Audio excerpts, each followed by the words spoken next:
पवन और मैं आपके साथ हूं नगमा शेख। पूर्वांचल के अहम खबरों के साथ पूर्वांचल न्यूज में। खेतों से अनाज लेने के बाद जो किसान अपनी पराली को जलाते हैं वो पर्यावरण और लोगों की सेहत के ही नहीं बल्कि माटी के भी दुश्मन हैं।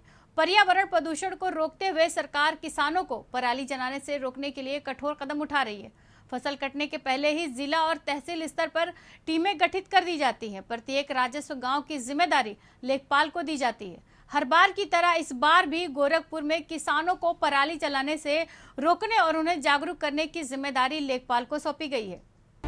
किसानों के पराली जलाने से न सिर्फ वातावरण को नुकसान पहुंचता है बल्कि इसका धुआं स्वास्थ्य के लिए भी हानिकारक होता है, जो न जाने कितनी बीमारियों को दावत देता है। इतना ही नहीं, इससे जमीन की उपजाऊ शक्ति भी कम हो जाती है। हर साल की तरह इस बार भी गोरखपुर में पराली जलाने से रोकने के लिए प्रशासन ने पुख्ता इंतजाम किए हैं। सैटेलाइट के जरिए जहां ऐसे इलाकों की निगरानी की जा रही है, वहीं इससे निपटने के लिए पुलिस की भी मदद ली गई है। सीडीओ इंद्रजीत सिंह ने किसानों से अपील की है कि वो पराली न जलाएं। पराली को लेके जो शासन है माननीय उच्च न्यायालय के आदेश के प्रक्रम में बहुत इसको गंभीरता से ले रहा है।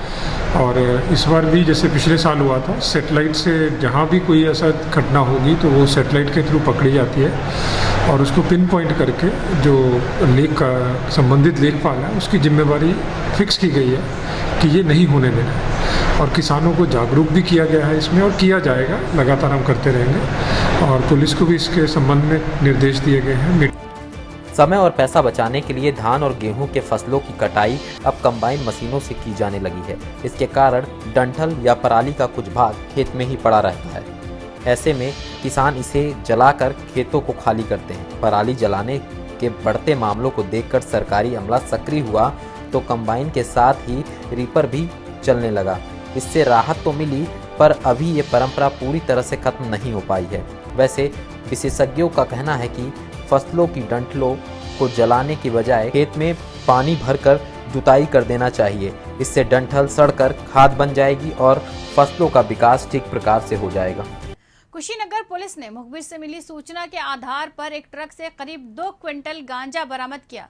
गांजा तस्कर ट्रक ड्राइवर को गिरफ्तार कर लिया गया है। कुशीनगर की पठरवा थाना पुलिस ने गांजा तस्करी का खुलासा किया।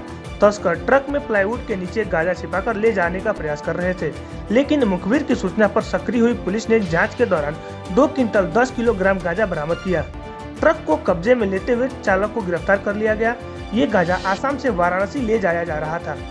बरामद गांजे की कीमत अंतर्राष्ट्रीय बाजार में 24 लाख रुपए बताई जा रही है। स्थानीय पुलिस ने छापेमारी प्रारंभ की तो एक ट्रक से लगभग 2 कुंटल 10 किलो गांजे की रिकवरी हुई है। इसमें जो ट्रक चालक था उसको गिरफ्तार किया गया है। ये देवरिया का रहने वाला है और इसके द्वारा बताया गया कि आसाम से इसने गांजे को खरीदा है और इसे बनारस में ले जा करके इसकी डिलीवरी देने वाला था। इसके संबंध में अभियोग पंजीकृत कर लिया गया है और इसमें और जो लोग शामिल हैं उनके बारे में पूछताछ करके जानकारी इकट्ठा की जा रही है और आवश्यक विधिक कार्रवाई इसमें प्रचलित है। पुलिस ने जांच के दौरान पश्चिम बंगाल के नंबर वाले एक ट्रक को रोका। इस ट्रक पर प्लाईवुड लदा था। पुलिस ने जांच की तो प्लाईवुड की खेप के नीचे गांजा के पैकेटों को बोरे में भरकर छुपाया गया था। ट्रक चालक के खिलाफ पठरवा थाने में गांजा तस्करी का केस दर्ज कर लिया गया है। भारत चीन सीमा पर ड्यूटी के दौरान हार्ट अटैक से शहीद हुए कुशीनगर के लाल शहीद जवान रामेश्वर प्रसाद गुप्ता के पार्थिव शरीर का अंतिम संस्कार उनके पैतृक गांव फाजिल नगर ब्लॉक के बदुराव में संपन्न हुआ। वहीं इसके पूर्व शहीद के परिजन मुख्यमंत्री को बुलाने पर अड़े रहे, लेकिन देवरिया सांसद रमापति राम त्रिपाठी और ज्वाइंट मजिस्ट्रेट पूर्व बोहरा के द्वारा शहीद के परिजनों के मांग को पूरा कराने के आश्वासन पर उनका अंतिम संस्कार किया गया। कुशीनगर के फाजिलनगर ब्लॉक के बदुराव निवासी शहीद रामेश्वर गुप्ता सेना में जवान थे। वर्तमान में उनकी तैनाती चीन सीमा के तिनसुकिया करौती बॉर्डर पर थी। बीते मंगलवार को शाम 6 बजे सेना के अधिकारियों ने उनके बड़े पुत्र अजीत के फोन पर सूचना दी कि उनके पिता सैनिक रामेश्वर गुप्ता की हृदय गति रुकने से मौत हो गई है। बीती रात शहीद का शव उनके पैतृक गांव पहुंचा तो परिजनों ने भी अपने मांगों को लेकर शहीद का अंतिम संस्कार करने से मना कर दिया। वहीं जब देवरिया सांसद रमापति राम त्रिपाठी ने विधायक गंगा सिंह कुशवाहा और ज्वाइंट मजिस्ट्रेट सहित तमाम नेताओं और आला अधिकारियों की मौजूदगी में परिजनों के सभी मांग को पूरा करने का आश्वासन दिया, तब परिजन अंतिम संस्कार के लिए राजी हुए। आज के अवसर पर परिवार के लोगों ने अपनी कुछ समस्याएं बताई और उनको लिखित भी एक ज्ञापन दिया है। मैं कोशिश करूंगा इस संबंध में माननीय मुख्यमंत्री जी से बात करके संबंधित माननीय किन किन बिंदुओं पर लिखित सूचना आपको दी है? ये अवसर जब आएगा तो आप संज्ञान में लेना, समुचित सहयोग हम सब करेगा। इसके लिए समाज की बहुत बड़ी आपके साथ सहानुभूति है। अंतिम संस्कार के दौरान जब शहीद को गार्ड ऑफ ऑनर देने की बात आई तो कुछ ग्रामीण युवकों द्वारा पुलिस के गार्ड ऑफ ऑनर को न मानते हुए और सेना के जवानों से गार्ड ऑफ ऑनर देने की मांग करते हुए सांसद की गाड़ी को घेर लिया गया। उन लोगों द्वारा नारेबाजी की गई, लेकिन परिजन अंतिम संस्कार के लिए मान गए। दूसरी तरफ उग्र हुए युवकों पर पुलिस ने हल्का बल प्रयोग करते हुए 4 युवकों को हिरासत में ले लिया है। बलिया के रहने वाले 2 लड़के शिकार के दौरान मुसीबत में फंस गए। शाही को पकड़ते वक्त दोनों उसके बिल में अटक गए। इस हादसे में एक बच्चे की मौत हो गई। खुद के बनाए गए बिल में शाही जैसा जानवर बड़ी ही मुश्किल से घुस पाता है, लेकिन शाही का शिकार करने के चक्कर में रात के अंधेरे में 2 बच्चे उसके बिल में घुस गए और मुश्किल में फंस गए। मामला बलिया के बैरिया तहसील का है। ग्रामीणों ने दोनों लड़कों सागर और राहुल को निकालने का काफी प्रयास किया। बिल में फंसे लड़कों की जान बचाने के लिए आसपास की ईंट काटकर मिट्टी हटा दी गई। इस दौरान सागर तो सही सलामत निकल आया, लेकिन राहुल की शाही के बिल में फंसकर मौत हो गई। प्राथमिक उपचार के बाद बलिया रेफर किया गया, जहां पर शाम को उसको ठीक होने के बाद छोड़ दिया गया। इस संबंध में थाना बैरिया द्वारा पंचायतनामा भरकर पोस्टमार्टम कराने की कार्रवाई की जा रही है। जानकारी का अभाव होना और शिकार का लालच इन बच्चों पर भारी पड़ गया। अगर इन्हें इसके नतीजे के बारे में पता होता तो शायद वो ऐसा कदम ना उठाते। शाही नाम का जानवर मिट्टी में बिल बनाकर रहता है। वो अपने शरीर पर मौजूद कांटों के जरिए मिट्टी खोदकर अपना घर तैयार करता है। आजमगढ़ में बेखौफ बदमाशों ने बीडीसी सदस्य की गोली मारकर हत्या कर दी। इसके बाद बाइक सवार बदमाश असलाहा लहराते हुए आराम से फरार हो गए। घटना से इलाके में सनसनी फैल गई। मृतक बीडीसी सदस्य अर्जुन यादव बीजेपी से जुड़े थे। आजमगढ़ के पवई थाना क्षेत्र के जल्दीपुर गांव में रहने वाले अर्जुन यादव अपनी दुकान बंद कर वापस घर जा रहे थे। तभी पवई बाजार से 1 किलोमीटर दूर बाइक सवार 3 बदमाशों ने उन्हें घेर लिया और ताबड़तोड़ फायरिंग की। बीडीसी सदस्य और बीजेपी नेता अर्जुन यादव गोली लगने से वहीं गिर गए। गोलियों की आवाज सुनकर आसपास के लोग जब मौके पर पहुंचे तो बदमाश फरार हो चुके थे। अर्जुन यादव को लोग जब तक अस्पताल लेकर जाते रास्ते में ही उनकी मौत हो गई। वहाँ से 3 बाइक सवार थे लोग, जो देखे वहाँ घटनास्थल पे गोली मारी गई। गोली एक सामने से लगी, एक पीछे से लगी और तुरंत गिर पड़े। इलाज के दौरान डॉक्टर साहब देखे, उसके बाद बोले कि यहाँ से वहाँ फूलपुर आप ले जाइए। अच्छा, तो कहाँ एक्सपायर हो गए? एक्सपायर वहाँ फूलपुर बताए वो। उनमें 2 गोली मारी गई जैसा कि अभी तक बताया गया है, और 2 खोखे भी मौके से मिले हैं और उन्हें हॉस्पिटल ले जाएगा, जहाँ हॉस्पिटल जाते समय उनकी डेथ हो गई है। और इस संबंध में जानकारी की जा रही है क्या उनकी दुश्मनी थी, क्या रंजिश हो सकती है, और शेष बात बाद में बताई जाएगी, क्योंकि अभी जानकारी की जा रही है और जानकारी के आधार पर अग्रिम कार्रवाई की जाएगी। अर्जुन यादव की मौत की खबर मिलते ही लोगों का भीड़ इकट्ठा हो गया। इस दौरान गुस्साई भीड़ और पुलिस के बीच नोकझोंक भी हुई। अर्जुन यादव बीजेपी से जुड़े थे। उनकी मौत के बाद परिवार में कोहराम मचा है। हत्या क्यों हुई और किसने इसका अभी तक पता नहीं चला है। पुलिस का दावा है कि जल्द ही हत्यारों को गिरफ्तार किया जाएगा। 7 सीटों पर होने वाले उपचुनाव के लिए नामांकन शुरू हो गया है। देवरिया में नामांकन के पहले दिन दिलचस्प नजारा दिखा। राजनीतिक भ्रष्टाचार को आईना दिखाते हुए अर्थी बाबा उर्फ राजन यादव समर्थकों के साथ अर्थी पर बैठकर नामांकन पत्र खरीदने पहुंचे। उनका ये अंदाज लोगों के लिए कौतूहल का विषय रहा। देवरिया सदर विधानसभा सीट पर 3 नवंबर को उपचुनाव के लिए वोट डाले जाएंगे। उम्मीदवारों का नामांकन शुरू हो गया है। पहले दिन अनूठा नजारा देखने को मिला। निर्दलीय उम्मीदवार राजन यादव उर्फ अर्थी बाबा अर्थी पर बैठकर नामांकन पत्र भरने के लिए जिला अधिकारी कार्यालय पहुंचे। ये व्यवस्था की अर्थी है, ये लोकतंत्र की अर्थी, ये भ्रष्टाचार की अर्थी है।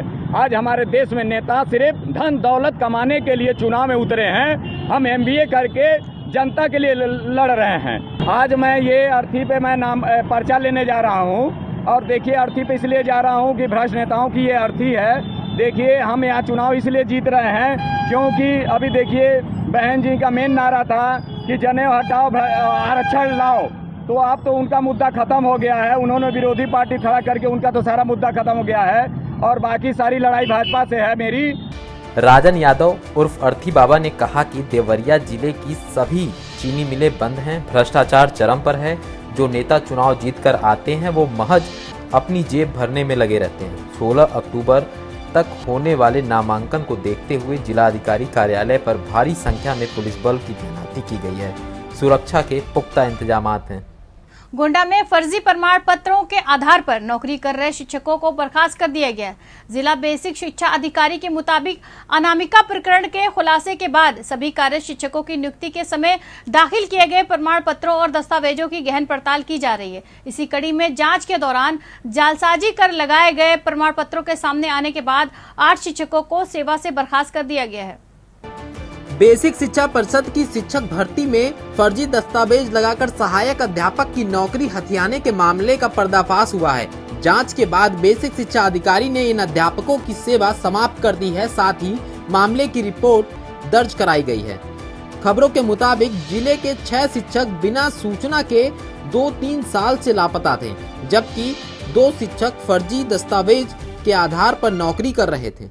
8 शिक्षकों को हमने बर्खास्त किया है, जिसमें 2 शिक्षकों के डॉक्यूमेंट्स ही फर्जी पाए गए थे और फर्जी डॉक्यूमेंट्स का आधार पर नौकरी कर रहे थे और 6 लोग लंबे समय से अनुपस्थित चल रहे थे। बार बार सूचना देने के बाद भी उपस्थित नहीं हुए। इसके बाद नोटिस भी जारी की गई उनके जो सर्विस बुक से उनके पता निकाल करके, तो सेवा पुस्तिका में उनका स्थायी पता तो उस पर भी भेजा गया, लेकिन कोई रिस्पांस नहीं आया।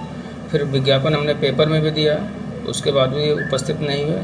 तो उनको ये माना गया कि वो है ही नहीं है, सर्विस नहीं करेंगे। इस आधार पर उनको बर्खास्त कर दिया गया। अनामिका प्रकरण के बाद से ही शिक्षा विभाग लगातार अध्यापकों के दस्तावेज की जांच करा रहा है। जिन शिक्षकों पर कार्रवाई की गई है उन्हें नोटिस भेजकर कार्यालय में उपस्थित होने के निर्देश भी दिए गए हैं, लेकिन इनमें से कोई भी दस्तावेज लेकर नहीं आया। ऐसे में सभी 8 शिक्षकों की सेवा समाप्त कर दी गई है। इलाहाबाद हाई कोर्ट ने हाथरस मामले में पीड़ित परिवार के लोगों की बंदी प्रत्यक्षीकरण याचिका खारिज कर दी है। कोर्ट ने कहा कि सुप्रीम कोर्ट और हाई कोर्ट इस मामले में सुनवाई कर रही है। कोर्ट के आदेश पर परिवार को सुरक्षा दी गई है, ऐसे में हस्तक्षेप नहीं किया जा सकता। इलाहाबाद हाई कोर्ट ने हाथरस केस में पीड़ित परिवार की ओर से दाखिल बंदी प्रत्यक्षीकरण याचिका खारिज कर दी। याचिका में कहा गया था कि परिवार के लोगों को प्रशासन ने कैद कर रखा है और उन्हें किसी से मिलने नहीं दिया जा रहा है। पीड़ित परिवार ने लोगों से मिलने जुलने की पूरी छूट दिए जाने और अपनी बात खुलकर रखे जाने की मांग की थी। पीड़ित परिवार की तरफ से सामाजिक कार्यकर्ता सुरेंद्र कुमार ने इलाहाबाद हाईकोर्ट में याचिका दाखिल की थी। अर्जी में कहा गया था कि पुलिस प्रशासन की बंदिश के चलते पीड़ित परिवार घर में कैद सा होकर रह गया है। तमाम लोग मिलने नहीं आ पा रहे हैं। परिवार किसी से खुलकर अपनी बात नहीं कह पा रहा है। इसके अलावा याचिका में आरोप लगाया गया था कि सरकारी अमला पीड़ित परिवार के लोगों को घर से बाहर नहीं निकलने दे रहा है। याचिका में कहा गया था कि इंसाफ पाने के लिए पीड़ित परिवार से बंदिशें हटाना जरूरी है। देखिए, अगर एक शब्द में कहा जाए तो इस हैबियस कॉर्पस पिटीशन को माननीय उच्च न्यायालय ने आज डिसमिस कर दिया है और मुख्यतः 2-3 बातों को आधार बनाते हुए किया है, जिसमें सबसे अहम ये है कि माननीय उच्च न्यायालय ने ये कहा है कि सुप्रीम कोर्ट में सत्यमा दुबे के नाम से एक पिटीशन इसी मामले को लेकर विचाराधीन है, लिहाजा वो अपनी पावर को एक्सरसाइज नहीं करेंगे और अगर पिटिशनर को कोई ग्रीवांस है अपनी सिक्योरिटी पर्सनल लिबर्टी को लेके तो सुप्रीम कोर्ट में ही अपनी बात को उठाए। हाईकोर्ट ने कहा है कि इस मामले में सुप्रीम कोर्ट और हाईकोर्ट सुनवाई कर रही है। कोर्ट के आदेश पर ही याचिका को सुरक्षा दी गई है, ऐसे में हस्तक्षेप का औचित्य नहीं है। ये आदेश जस्टिस प्रीतिंकर दिवाकर और जस्टिस प्रकाश पाडिया की खंडपीठ ने पीड़िता के पिता और 6 अन्य की याचिका पर दिया। गाजीपुर में पिछले करीब 2 सालों से सीवर लाइन बिछाने का काम चल रहा है। जल निगम इस कार्य को गाजियाबाद की एक कंपनी के माध्यम से करवा रहा है, पर एक तरफ जहां घटिया सामग्री का इस्तेमाल हो रहा है, वहीं तय सीमा में काम पूरा होता भी नजर नहीं आ रहा है। जून 2011 में सीवर का कार्य पूरा किया जाना है, पर अभी तक एसटीपी की जमीन तक निर्धारित नहीं की जा सकी है। गाजीपुर शहर में सीवर लाइन का काम 2 फेज में होना है। पहले फेज के लिए 39 करोड़ और दूसरे फेज के लिए 93 करोड़ रुपए स्वीकृत हैं। पर सीवर लाइन के काम में अनियमितता की शिकायतें भी मिलने लगी हैं। सीवर लाइन के लिए डाली जा रही पाइप जहां घटिया किस्म की हैं, वहीं चैम्बर भी अभी से टूटने शुरू हो गए हैं। यही नहीं, जल निगम सीवर बनाने के लिए जहां पर भी खुदाई कर रहा है, उस जगह को केवल मिट्टी भरकर छोड़ दिया जा रहा है, जिसकी वजह से लोगों को आवागमन में बेहद असुविधा का सामना करना पड़ रहा है। काम में लोग मिट्टी निकाल कर जो चेम्बर बन रहा है, उसको वो मसाला जो है उसमें इसी का पानी वो लोग डाले थे, और हमने जब देखा और मैं बोला कि ये पानी डालना ठीक नहीं है, तो ये बोल रहे हैं कि हम पानी कहाँ से लेकर आए, पानी हमें कोई दे ही नहीं रहा है। एकदम घटिया किस्म का काम हो रहा है। 2 साल से लगभग हम लोग पूरे रास्ते को लेकर परेशान है, कोई सुनने वाला नहीं है। कई बार जेई से हमने बात किया, बस जेई बस केवल ये कह के छोड़ देता है कि हाथ लग जाएगा। करते करते 2 साल बाद हाथ लगा है, फिर काम लगा हुआ है, तो अभी गड्ढा खना हुआ है, उसमें पानी निकल रहा है, पानी निकाला जा रहा है, फिर उसमें पानी आ रहा है, लेकिन उसका कोई समाधान नहीं है कायदे का। तो जो STP की जमीन फाइनल हो जाएगी, उसके बाद में भी 1 साल तक मान के चलिएगा, क्योंकि STP निर्माण में 1 से 1.5 साल का समय लगेगा, और जब तक STP निर्माण नहीं हो पाएगा तब तक सीवर लाइन जो है वो उससे कनेक्ट नहीं हो पाएगी। ये देखिए, मानक के अनुसार कार्रवाई वो निर्माण कार्य हो रहा है। अगर जो कहीं से शिकायत प्राप्त होती है, तुरंत हमारे जेई और यही जाते हैं साइट पे। अगर जो कहीं कोई कमी होती है तो उसे तुरंत दूर करवा दिया जाता है। जल निगम के अधिकारियों का कहना है कि जहां से कोई शिकायत आती है उसे दूर किया जा रहा है। हालांकि जमीनी हकीकत का बयानों से दूर दूर तक कोई ताल्लुकात नहीं नजर आता है। इलाहाबाद हाई कोर्ट ने उत्तर प्रदेश के सभी सरकारी विभागों के प्रमुखों को निर्देश दिया है कि वो अपने मातहत कर्मचारियों को सपरिवार मास्क अनिवार्य रूप से पहनने की प्रतिदिन याद दिलाते रहें। कोर्ट ने पुलिस को स्वयं मास्क पहनने और लोगों को अनिवार्य रूप से मास्क पहनकर सामाजिक दूरी का पालन कराने का निर्देश दिया है। क्वारंटाइन सेंटरों की दुर्दशा और सिविल लाइंस प्रयागराज की पार्किंग को लेकर दाखिल जनहित याचिकाओं की सुनवाई करते हुए इलाहाबाद हाईकोर्ट ने प्रदेश के सभी सरकारी विभागों के प्रमुखों को निर्देश दिया कि वो अपने मातहत कर्मचारियों को सब परिवार मास्क अनिवार्य रूप से पहनने की प्रतिदिन याद दिलाते रहें। ये आदेश जस्टिस सिद्धार्थ वर्मा और जस्टिस अजीत कुमार की खंडपीठ ने दिया। कोर्ट ने राज्य सरकार से कहा है कि वो प्रदेश के सभी नगरों के खाने का सामान बनाने वालों से लिखित आश्वासन ले कि वो कोविड नियमों का पालन करते हुए कार्य करेंगे और बिना मास्क के किसी ग्राहक को सामान नहीं देंगे और न ही उन्हें दुकान में आने देंगे। कोर्ट ने पुलिस को खुद मास्क पहनने और लोगों को अनिवार्य रूप से मास्क पहनकर शारीरिक दूरी का पालन कराने को कहा। मामले की अगली सुनवाई 14 अक्टूबर को होगी। प्रयागराज में प्रशासन ने अंडरवर्ल्ड डॉन छोटा राजन के शार्प शूटर राजेश यादव के मकान को ढहा दिया। राजेश यादव प्रयागराज में झूसी थाने का हिस्ट्री शीटर है और उसके खिलाफ कई आपराधिक मुकदमे भी है। प्रयागराज विकास प्राधिकरण के अधिकारी और पुलिस झूसी के हवेलिया मोहल्ले में पहुंचे, फिर राजेश यादव के मकान को ढहाने का काम शुरू हो गया। प्रयागराज के माफिया अतीक अहमद और पूर्व ब्लॉक प्रमुख दिलीप मिश्रा की अवैध अचल संपत्तियों पर कार्रवाई के बाद अब राजेश यादव पर भी शिकंजा कसने की कवायद शुरू हो गई है। इसके तहत हिस्ट्री सीटर राजेश यादव की झूसी के हवेलिया इलाके में स्थित मकान को ढहा दिया गया। प्रयागराज विकास प्राधिकरण का दावा है कि माफिया राजेश यादव ने बिना नक्शा पास कराए मकान का गलत तरीके से निर्माण कराया था। मुंबई में काला घोड़ा शूटआउट से ही राजेश यादव चर्चा में आया था। उसके बाद उसने प्रयागराज में आकर कई घटनाओं को अंजाम दिया। ये कुख्यात अपराधी हिस्ट्री शीटर श्री राजेश यादव का अवैध 2 मंजिला निर्माण है। इसका मानचित्र स्वीकृत न होने के कारण आज प्रयागराज विकास प्राधिकरण प्रशासन और पुलिस के सहयोग से इसको नियमानुसार ध्वस्त करवा रहा है। लीगल ग्राउंड ये है कि मानचित्र स्वीकृत नहीं है। और भी इनके कुछ चिन्हित किया गया है कुछ प्रॉपर्टी, वो मैं इस स्टेज पे डिस्क्लोज नहीं कर सकता हूँ। आगे कार्रवाइयाँ होंगी नियमानुसार जी। माफिया की फेहरिस्त में शामिल राजेश यादव कुख्यात अपराधी है। पुलिस उसकी गतिविधि से लेकर संपत्ति तक के बारे में जानकारी जुटा रही थी। राजेश यादव के खिलाफ अलग अलग थाना क्षेत्रों में 26 मुकदमे दर्ज हैं। लाखों लोगों की श्रद्धा और आस्था का प्रतीक पतित पावनी सरयू नदी बहराइच में बदहाली के आंसू बहा रही है।